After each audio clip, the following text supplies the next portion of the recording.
Well, good morning, everyone. I'm Jan Erickson from Stepping Aside, and welcome to Somewhat Daily Tarot and Rune for the 14th day of November, 2018. Well, 14 is a number of change. It reduces to 5. So we're talking change and fulfillment today. And also, today is Wednesday. So if you're looking at correspondences for today, you're looking at the planet Mercury. So we're talking communication and mental focus and, change and creativity and all of that. That's the energies for today on a Wednesday. We're looking at colors of yellows. So if you're doing a ritual or a spell or something, you might think about using maybe some citrine or, some kind of yellow colored crystal to enhance your work, to align energies. But given that it's Mercury, we're talking the air element. And so in terms of the 4 powers of the four pillars of the witch's pyramid, we'll say that. We can also say the 4 powers of the witch, but there's others. But this would represent to know, the power of to know. So our reason, our intellect, our intuition, wisdom, knowledge, all of that stuff. So those are the energies for today. So some change, that aligns well with it being a 5-day. So we'll see what the cards have to say, and also the rune. We've been having a lot of synchronicity lately, so that's been cool in this month and year of illumination. So let's count 13 and see what we have.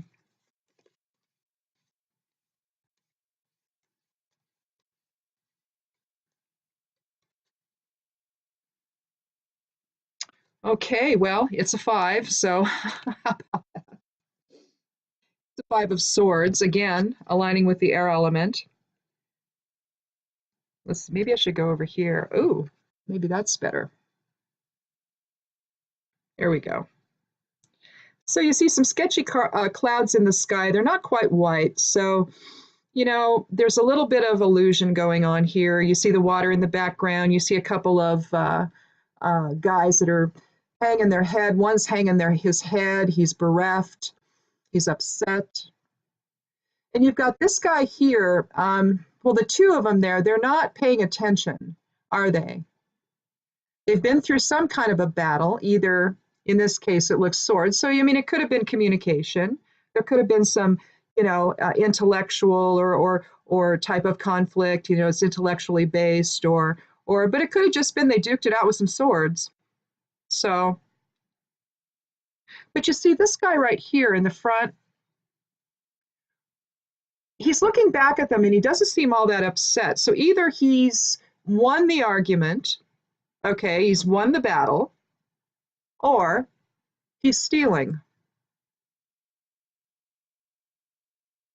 I think it's the 7 of swords. It always reminds me of theft of intellectual property but what always seems to happen is that the theme of both of them is that we're taking our eye off the ball and off of the conversation, and we're getting so caught up in our own misery and our own thought process that we're not seeing what's happening in front of us.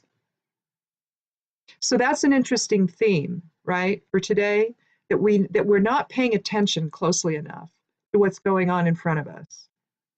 And so some change is happening. Now, either that's for the positive or for the negative, this guy could simply be picking up whatever's left. To the victor goes the spoils.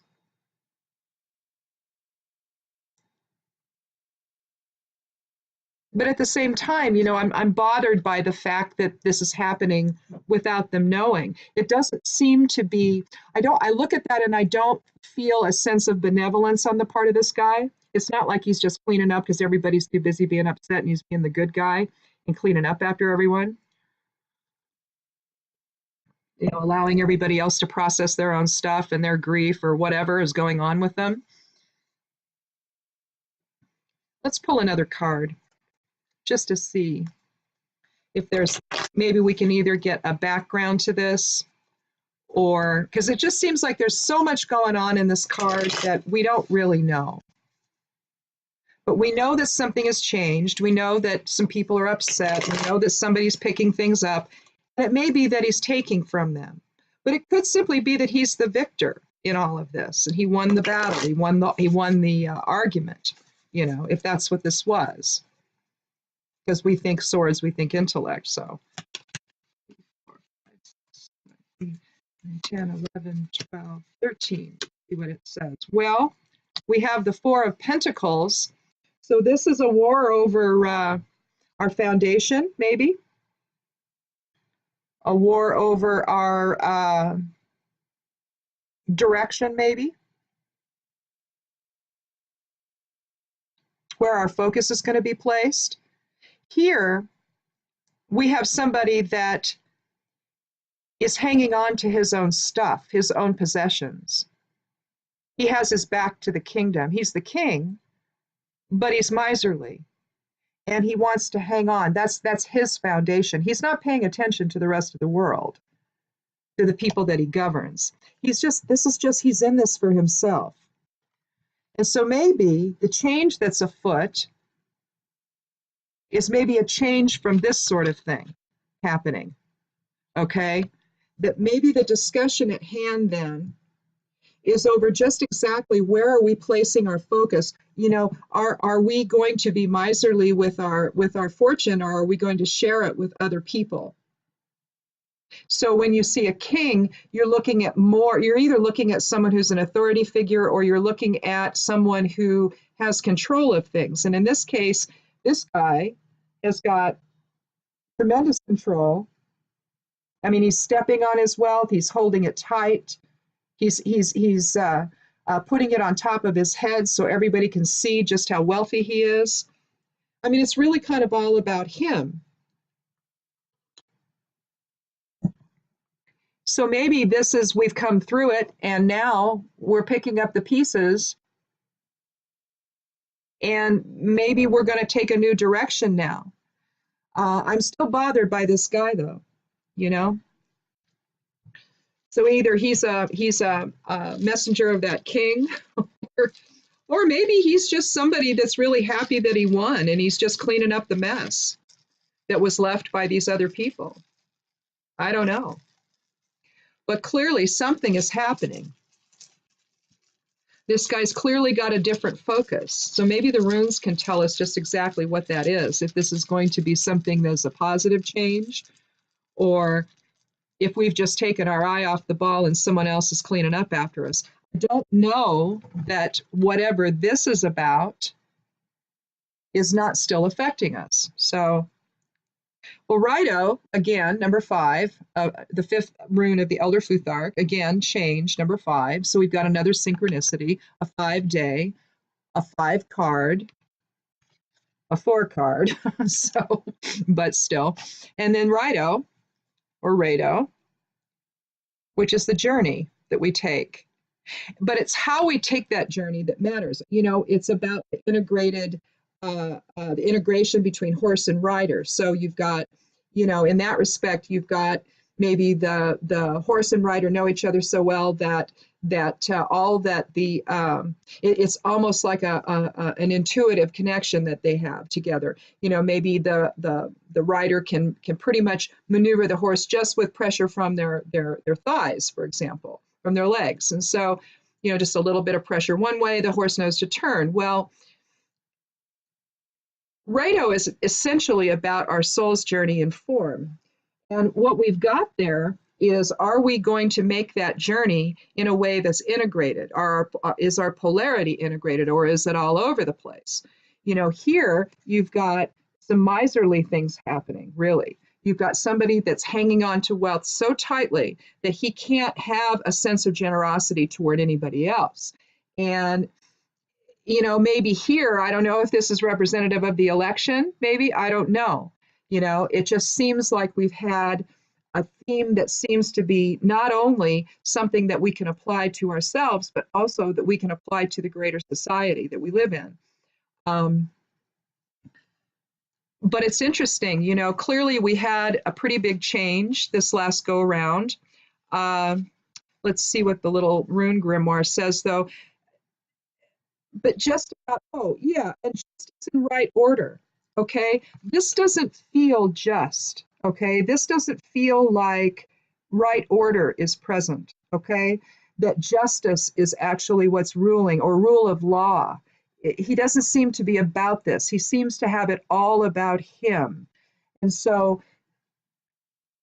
but when we have that, when we have that type of lack of integration, okay, that lack of inner cohesion, to not even be able to understand that, one of these could suffice. He doesn't need it all. It all doesn't belong to him. It belongs to the kingdom itself, right? It's not.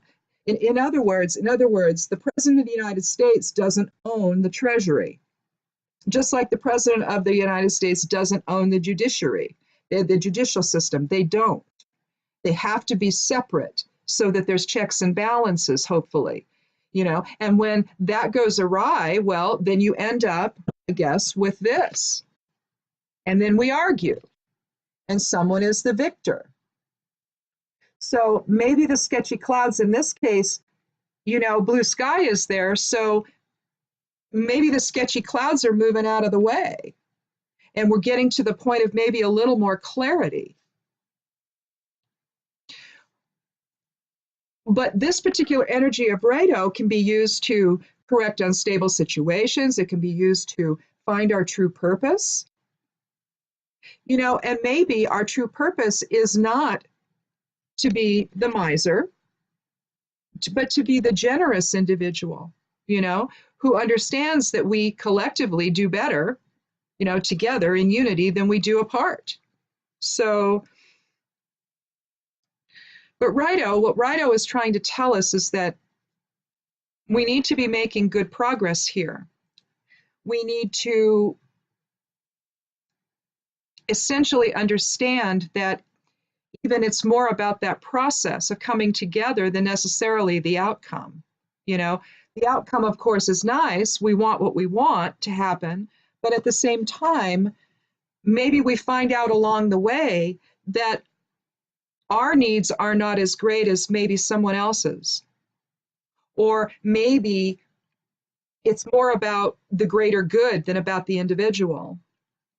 And when we're talking about soul journey, that's really what we're talking about. Because even though we appear separate, we aren't. We're one collective soul. We're one collective soul of the Creator, manifested into form, just little pieces of it everywhere, doing what we're doing to learn and to know more and to acquire more information about what life is in tangible form, integrating polarity within so that we can deal with one another in a balanced way.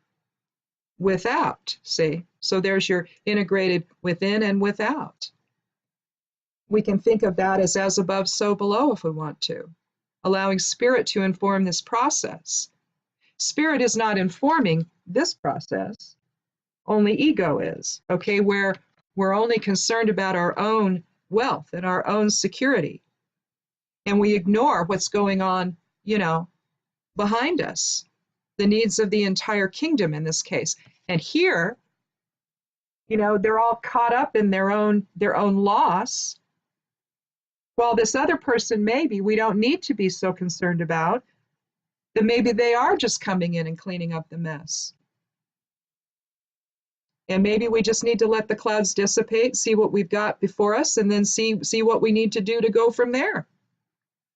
Hence Rado, the journey that we take.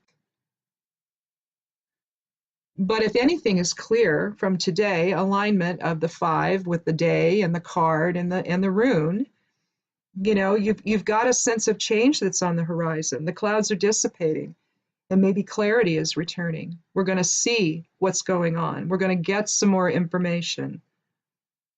And for some, maybe they don't. Obviously, they don't want these things to come out, especially if criminal acts have taken place. They don't want the vote to be counted because they don't want the other guy to win. And the other guy just wants the vote to be counted. I don't know. Maybe that's what this represents. The vote's going to be counted. That justice is going to actually take place here. And we just need to know. We just need to know what the truth is. And so maybe the truth of this is that it's time for the miser to stop.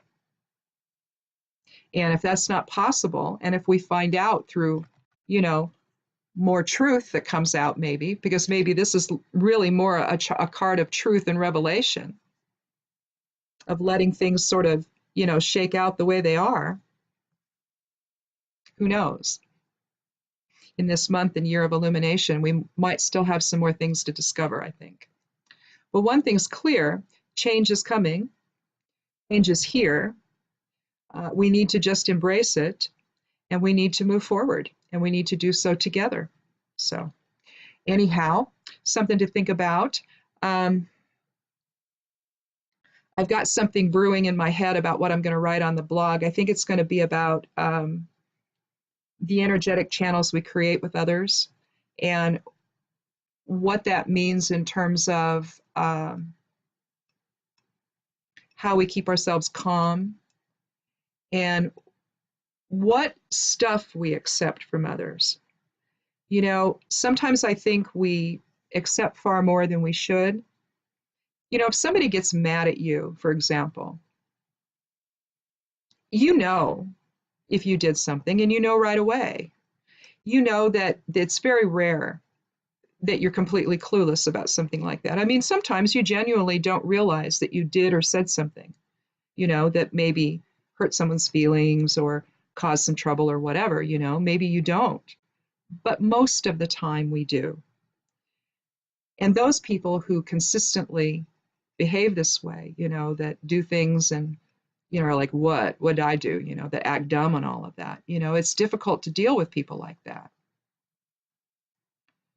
But at the same time, if someone is doing something to you that doesn't feel right, and that that you're not guilty of, in other words, if they're exacting consequences, if they're placing consequences on you, in other words, they're angry at you for something, they've decided you've done something, and so now they're going to react in a certain way. Well, if that's not a comfortable thing for you, your choice is to either talk about it or not. But if you think that talking about it isn't going to make any difference, then even the very thinking about it creates a connection there, an energetic connection that's not comfortable, and keeps us anchored to something when we need to move on away from it. And so anyway, I think I'm going to talk about that. I've written some things out, but I haven't actually put it all together other than in notes. And so, but I want to talk about that because I think that it applies to those of us that are survivors and deal with triggers. It just deals with getting through all of the chaotic conversation that we're hearing, things that we don't like that we're seeing and we get upset about.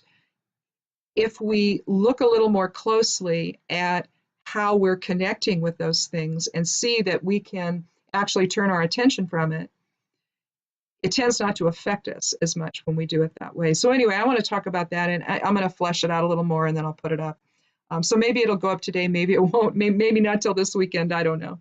But in any event, check out the blog if you like at imsteppingaside.com. Also, here on the YouTube channel, hit subscribe if you like. I'd love you to do that. Thanks so much for stopping by. I really like doing these things. I hope you enjoy them. It's just something to think about in your day. I'm not really somebody who likes to read tarot from the standpoint of outcomes. I like to just look at the energetic influences of how we might, create a little more positively in our life that day, maybe, or just to think about different things that might come up in light of the cards in the rune, just to give us a little more information about how we see our world, how we perceive things every day. So anyhow, again, thanks for coming by, and click subscribe if you like. I'd love you to do that. And be kind to yourself, be kind to other people, and blessed be. We'll see you tomorrow.